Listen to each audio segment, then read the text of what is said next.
عفوا سوف يتم تهديدي بهذا الموضوع، وجاء لمجلس النواب فتهجم بكلمات نابية، وأنا عملت مؤتمر صحفي ولم أستطع أجيبه بنفس الكلمات النابية فضربته في الحذاء.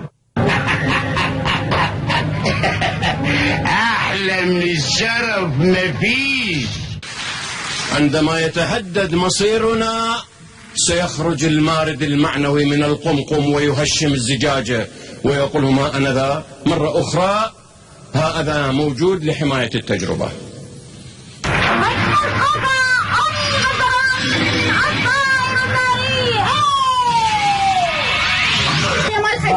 البعثيين صفقوا لأن المقولة الوطنية عد البعثيين. البعثيين من صافحوكم، البعثيين ما راح يشتركون وياكم بالحكومة، البعثيين حلفائكم اللي تريدون تصالحون معاهم.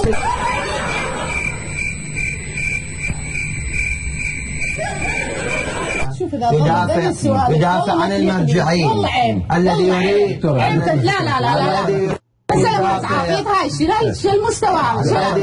سلامات عافية هاي شو المستوى؟ شو الحديث هذا؟ عيب انت قاعد تتحدث باسم كتلك وانت الكتلة اللي تمثلها.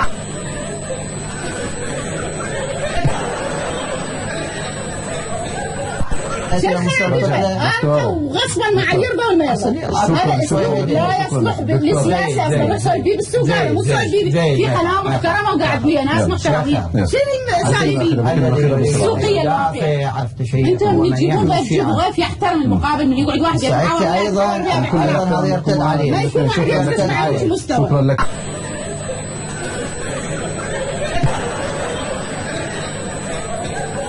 يعني هذه اخلاقهم، هذه اخلاق وتربيات ايران. انتم ايش تريدون منها؟ يجيب لكم ملائكه دايحين مع احترام لكم، ناس تبيع طرشي وناس تبيع سبح وناس تبيع كبه، وبالتالي يا اخي العزيز هذه مو بكيفك ارجع راسك بالحائط، اكو صندوق الانتخاب، ما تريد روح بصندوق الانتخاب غيره.